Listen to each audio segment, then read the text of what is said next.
네, 자, 안녕하십니까. 6번째 챕터 스포츠와 사회 계급 계층을 강의를 하도록 하겠습니다. 네. 자, 사회 계층의 먼저 개념을 보면 일단 사회 계층과 사회 계급이 있습니다. 거기의 차이를 먼저 한번 보도록 할게요. 자, 먼저 계급은 뭐냐? 계급은 말 그대로 이런 사회적으로, 즉 내가 어디에 소속돼 있는 조직 안에서 부르는 게 바로 계급이에요. 계급. 지위나 관직 등의 단계라고 보시면 됩니다. 뭐 예를 들어서 뭐 이런 대기업에 뭐 사원부터 시작해가지고 사원, 뭐 대리, 뭐 과장, 차장, 부장 이렇게 해서 계급이 있죠. 자, 이거는 조직 내, 이 사회적인 조직 내에서 부르는 게 바로 계급이고요. 그럼 계층은 뭐냐면요. 그거 나머지 외 것들. 네. 거기 안에 말고 다른 데서 부르는 이런 층을 나누는 게 바로 다 계층이라고 합니다. 자, 그러면 우리가 스포츠 사회학을 배우고 있잖아요. 스포츠 사회는 뭐예요? 계층이에요. 계층. 네, 그래서 여기서 앞으로 나오는 모든 단어들 다 계층이라는 단어가 나오고요. 하지만 여러분들이 계급과 계층의 차이를 알고 계시면 좀 더 좋을 것 같아요. 자, 그럼 계층은 뭐냐? 말 그대로 이런 사회적 지위, 상과 하, 그 다음에 이런 수평적인 관계, 이런 걸 다 계층이라고 하시면 되겠습니다. 자, 그러면 자, 스포츠 계층의 개념을 한번 보도록 할게요. 사회 체계 내에서 형성을 하고요. 자, 그 다음에 이런 서로 다른 계층 간의 사회적 상호작용을 가능하게 한다. 네, 이런 상호작용 같은 거는 어떻게 보면 좀 긍정적인 단어인데, 자, 이걸 만약에 제가 계급이라고 생각을 할게요. 저는 지금 대리예요. 부장이랑 상호작용 가능해요?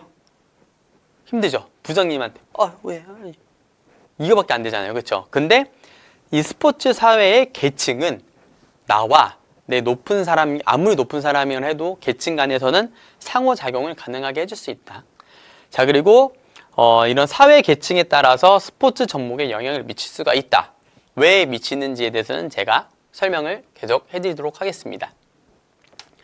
자, 스포츠 계층의 특성이 있습니다. 특성이. 이 특성 같은 경우에는 예전에는 좀 많이 나오는 기출문제 중에 하나였지만, 하지만 이것도 언젠가는 또 나올 수 있다. 그 말은 즉 2024년도에는 나올 수 있다 라고 보시면 되겠습니다. 자, 첫 번째는 역사성입니다. 역사성. 자, 역사성은 말 그대로 역사에 따라, 특히 이 시대에 따라서 계층관과 특성과 계층이 변화를 한다 라고 보시면 되겠습니다. 자, 그럼 다양성은 뭐냐면요, 이런 사회적 계층 이동이 가능합니다. 이 말은 즉, 네, 다양성 같은 경우에는 내가 어느 한 구단에서만 뛰는 게 아니라 다른 구단에서도 할 수 있고, 그 다음에 난 여기서 더 높이 올라가 있고, 그러면 해외 구단에서 뛸 수 있다. 이런 계층, 다양성이 있다, 존재한다 라는 게 다양성. 자, 보편성 같은 경우에는 언제나 어디서나 스포츠 계층은 존재합니다. 그래서 이거는 어떻게 보면 제일 큰 예시로는, 자, 우리가 뭐 이런 태권도, 뭐 레슬링, 유도, 그쵸? 이런 종목 같은 걸만 생각을 해볼게요. 이 종목 같은 경우에는 스포츠 계층이 존재하죠. 어떻게? 체급이 나눠져요. 체급이. 네.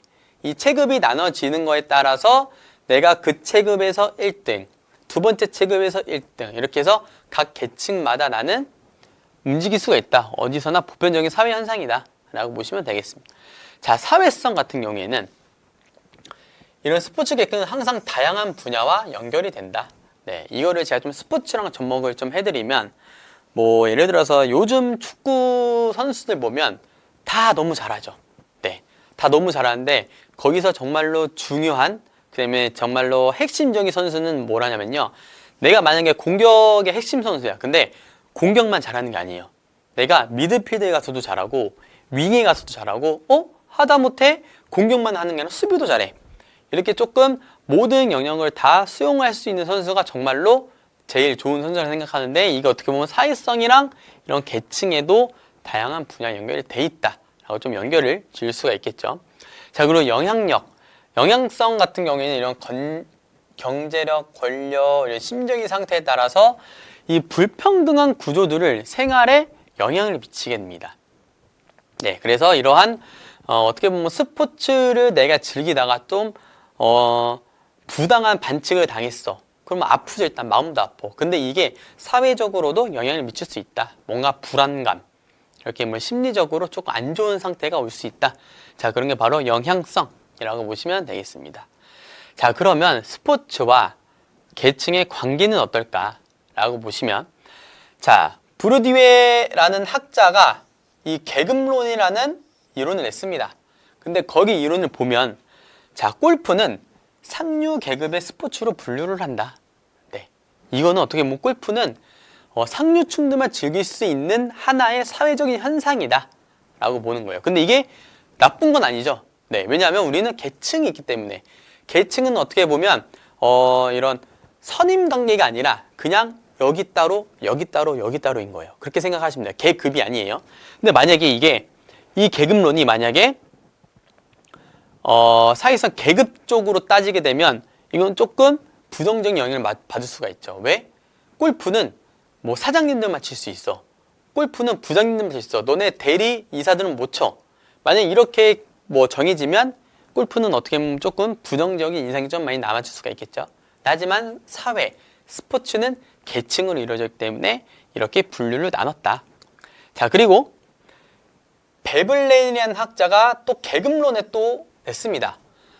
상류 계급의 스포츠 참가한 이유는 자신의 지위를 과시하기 위함이 있다. 네, 이것도 어느 정도 맞는 얘기라고 보시면 되겠습니다. 자, 그리고 마르크스 또 내면 운동선수는 생산수단을 소유한 피지계급에 속하고요. 그리고 베버 계층론에 따르면 감독과 선수의 사회적인 수준은 연봉 액수만으로 평가되지가 않다라는 이론을 냈다라고 보시면 되겠습니다. 자, 그러면 개념 플러스 이거는 뭐 어떻게 보면 17년대 한 번밖에 안 나왔기 때문에 한번 훑고 지나갈게요. 자, 그래서 부르디웨. 네, 부르디웨는 어떤 얘기를 했죠? 골프는 상류 계층의 스포츠로 분류를 했다라는 그 학자는 스포츠는 체화된 문화자본 한 형태로서 사회의 계층 구조에 관여한다고 주장했다. 즉, 계층이 있기 때문에 우리가 즐길 수 있는 스포츠도 다르다라는 이론을 낸 사람입니다. 자, 그리고 중요한 거 나옵니다. 자, 이제 투민이라는 학자의 스포츠 계층의 형성 과정입니다. 네, 이거는 어떻게 보면 이런 사회계층 계급에서 이제 제일 많이 나오는 학자 중에, 그리고 중요한 학자 중에 한 명입니다. 총 4가지에 대한 어떻게 보면 이론을 냈는데요. 자, 첫 번째는 지위의 분화입니다. 지위의 분화. 네, 이 지위의 분화는 뭐냐면 나로 인해서 누군가가 바뀌어요. 나로 인해서 이 경기가 바뀌어. 네, 나로 인해서 이 팀이 승리할 수 있고 이 팀이 패배할 수 있어. 그런 사람들이 누가 있냐 보면 구단주, 감독, 코치, 그리고 이런 선수 등 이런들이 지위의 분화의 한 이제 타자라고 보시면 돼요. 어떻게 보면. 네. 자, 그다음에 지위의 서열화. 자, 서열화는 말 그대로 능력에 따라서 나의 신체 능력 혹은 내 경기적 능력을 따라서 뭐 연봉이 다르고 그다음에 상금이 다르고 거기에 맞는 대우가 다르다. 네. 그리고 이런 특성과 서열이 형성되고 결정이 된다. 그래서 내 능력에 따라서 내가 주전 선수가 될지 혹은 부전 선수, 후보 선수가 될지를 나누게 된다는 게 바로 지위의 서열화입니다. 자, 그리고 그 다음에 분화가 됐고 이제 서열이 됐으면 이제 평가를 해야 되겠죠. 이 평가하는 사람은 누구예요? 바로 선수 등급을 이제 평가를 하는데 이거를 이제 이런 구단주들이나 감독들이 평가를 하게 되겠죠. 그래서 평가를 통해서 이 적절하고 효율적인 지위가 배열이 되죠. 네. 그 다음에 거기에 따른 보수도 부여가 되겠죠. 네. 그래서 분화와 서열화와 평가를 거치면서 적절한 배분이 이루어지는 과정이 바로 보수 부여 단계라고 보시면 됩니다. 이거는 평가에 따라서 내가 보수와 연봉이 결정이 된다 라고 보시면 될 것 같습니다. 자, 그럼 사회 계층과 이제 스포츠 참가를 한번 보도록 하겠습니다. 네. 이 부분 같은 경우에는 그렇게 중요하진 않습니다. 사실 어떻게 보면 좀 이 이론은 여러분들 다 한번 알고 계시면 나중을 위해서라도 좋기 때문에 한번 찍고 넘어가도록 하겠습니다. 스포츠 참가의 계층별 차이에 자, 사회적 조건에 따라서 참가 유형이 나눠요. 당연히 상류층과 중류층과 하류층이 나눠지겠죠. 그 다음에 하류층은 이런 조건 때문에 스포츠 직접 관람률이 낮습니다. 예, 이거는 그냥 어떻게 보면 윤리적인 내용이에요. 도덕적인 내용. 그래서 여러분들이 만약이라도 이런 문제가 나온다 그러면 그냥 쭉 보고 이건 틀렸네 하고 충분히 쉽게 풀 수 있는 내용이에요. 그래서 자, 상류계층은 경제적 여유를 드러내고요.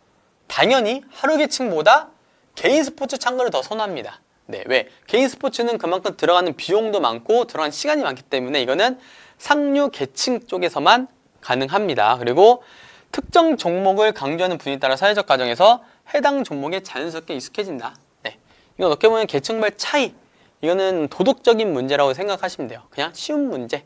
그냥 뭐 스포츠 지도사에서 우리 국민체육진흥공단이 그냥 서비스로 주는 문제라고 생각하시면 됩니다. 만약에 나온다 그러면. 그리고 일상적 참가는 그냥 일상적이고 일반적인 참가를 일상적인 참가. 자, 주기적 참가는 뭐에서 당연히 주기별로 일정 간격을 두고 참가를 하는 게 바로 주기적 참가. 자, 일탈적 참가에는 1차와 2차가 있습니다. 네. 1차는 대부분의 시간 스포츠 참가는 참여자가 바로 1차적 참가. 그 다음에 경기력에 거의 도는 스포츠를 관람한 참가를 2차적 일탈 참가라고 보시면 되겠습니다. 자, 그리고 그러면 왜 그러면 상류 계층들이 이 개인 스포츠에 많이 참여하는 이유는 뭘까? 라는 문제를 보면, 자, 이건 실제로 나왔던 문제입니다.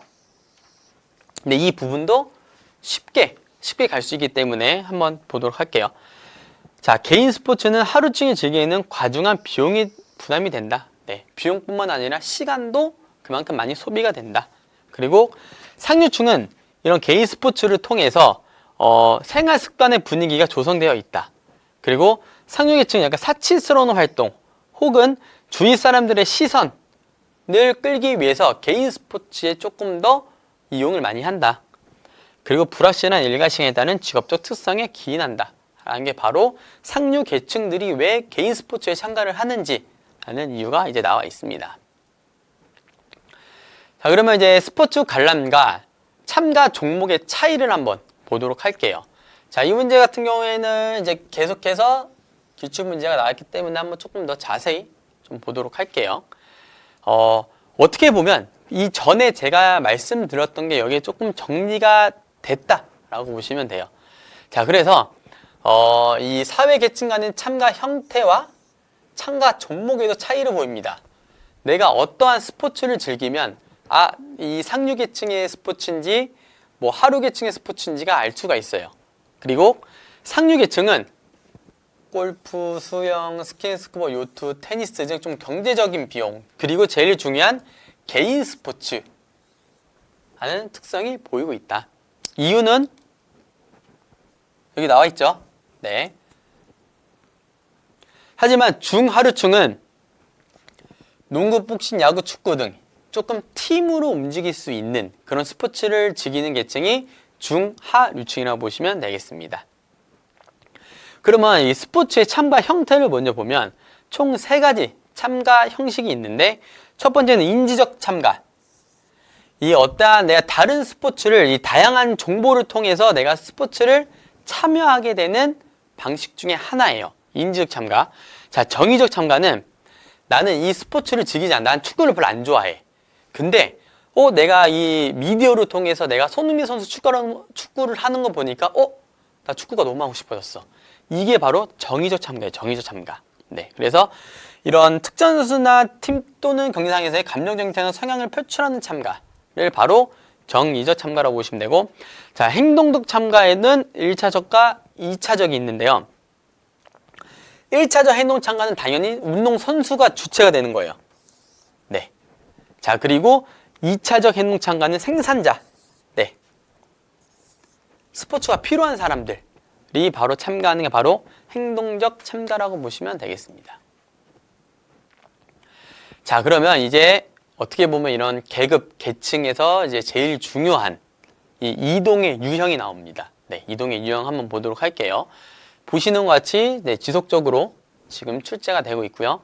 자, 일단은 첫 번째는 방향에 따른 이동이 있고요. 그 다음에 두 번째는 시간에 따른 유형. 그리고 세 번째는 사회 구분에 따른 유형이 있습니다.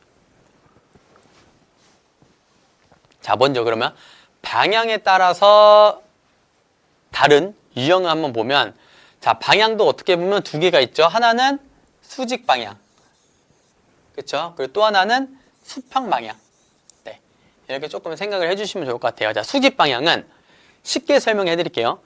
이군 선수가, 축구 선수 2군. 네. 어떻게 보면 마이너, 야구로 따지면 마이너 리그 선수가 1군 코치로 승진을 하는 거예요. 갑자기 수직으로. 2군에서 1군으로 가는, 같은 선수로 가는 게 아니라 2군 선수가 너무 잘해. 너무 잘하지만 이 사람은 직접 경기를 뛰는 것보다 이런 전술이 너무 강하고 그 다음에 이런 선수들 동료를 굉장히 잘해. 그러면 바로 1군 코치로 승진하는 거예요. 수직 상승하는 거예요. 이게 바로 수직 방향에 대한 이동이다 라고 보시면 되고요. 수평 방향은 쉽게 설명하면, 자, 우리가 축구 경기를 해요. 자, 축구 경기를 하는데 나는 여기야. 여기 이제 골대가 있고 나는 중앙 공격수예요. 근데 중앙 공격수에서 보니까 이 선수는 이 중앙 공격수보다 약간 조금 미드필더 윙 쪽으로 빼면 좋을 것 같아. 그러면 이 선수 여기서 이제 경기를 해. 이게 바로 수평 방향 이동이라고 보시면 돼요. 쉽게 설명하면. 그래서 A팀에서 B팀과 같은 포지션으로 자리 이동을 한다. 그냥 내가 공격수로 뛰고 있지만 지금은 내가 미드필더 뛰고 있다. 이런 게 바로 그냥 수평 방향 이동이다 라고 보시면 되겠습니다. 자, 그리고 시간에 따른 이용입니다. 시간. 네. 시간은 이제 세대 간 이용, 세대 간의 이동, 그 다음에 세대 내의 이동. 네. 자, 이것도 제가 조금 쉽게 설명을 해드리면요. 자, 아버지. 내 아버지는 축구 2군 선수 출신이에요. 네. 2군 출신인데 나는 1군 선수로 활약을 하고 있다. 네. 이게 바로 세대 간의 이동이에요. 내 세대에서 다음 세대로 이동하는 과정에서 이루어지는 세대가 바로 세대 간의 이동이라고 보시면 되겠고요. 그 다음에 세대 내의 이동은 내가 2군 선수에서 1군 선수로 가는 거예요. 네. 어떻게 보면 여러분 이거를 잘 헷갈리시면 안 돼요.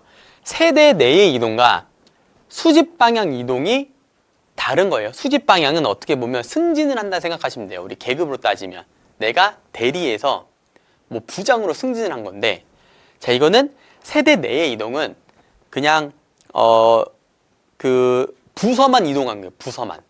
부서에서 내가 마케팅 부서에서 어떻게 보면 이런 영업 부서로 간다거나 영업 부서에서 혹은 어떤 뭐 비서로 간다거나 이렇게 세대 내에 이동을 하는 게 바로 2군 선수에서 시작해서 1군 선수로 이동을 한다. 한 세대에서 이루어지는 지위의 변화라고 좀 생각을 해주시면 좋을 것 같아요. 그 다음에 사회 구분에 따른 유형은 개인 이동과 집단 이동이 있습니다. 이거는 쉽습니다. 개인 이동 뭐예요? 말 그대로 내 노력과 내 능력에 따라서 이동을 하는 거예요. 나 여기 A팀에서 난 B팀으로 갈 거야. B팀에서 C팀으로 갈 거야.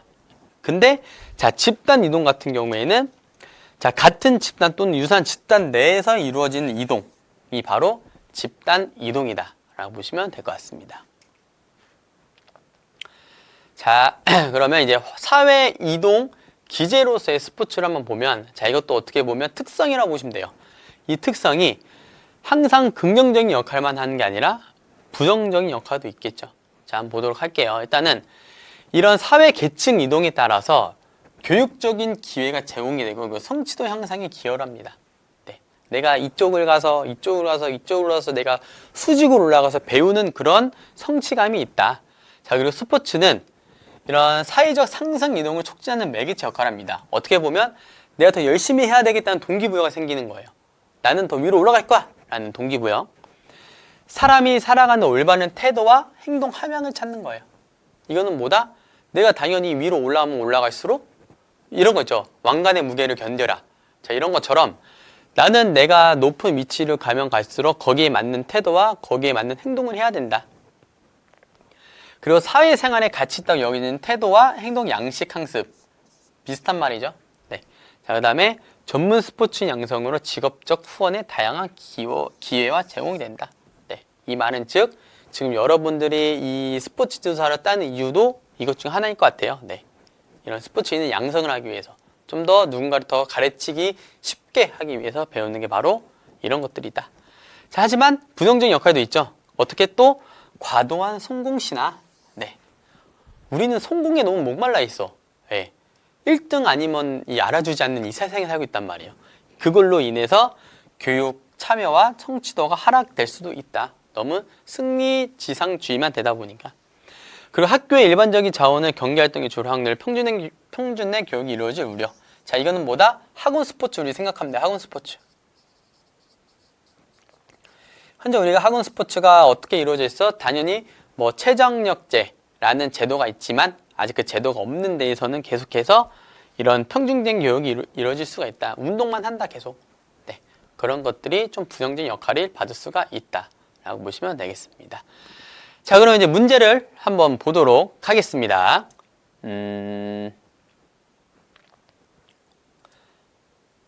자, 2번을 한번 보도록 해요. 자, 2번. 자, 보기에서 설명하는 사회 이동의 유형. 사회 이동의 유형은 어떻게 보면 이제 방향에 대한 이동, 수직이냐, 수평이냐, 그 다음에 또 세대 간의 이동, 세대 간의 이동이냐 아니면 세대 내의 이동이나 이런 것들이 있죠. 자, 그걸 한번 보도록 할게요. 자, 보기를 보면 자, 스포츠 팀에서 후보 선수로 있다가 주전 선수가 되었다든지, 이건 지금 보기가 두 개네요. 혹은 선수에서 코치나 감독으로 됐다든지, 그리고 마지막은 2군 감독에서 1군 감독으로 소속이 변경되는 이동이다. 자, 이거는 뭐예요? 내가 여기 있다가 갑자기 여기로 올라간 거예요. 후보 선수였다가 주전 선수로 됐네? 내가 선수였다가 나 선수 체질 아닌가 봐.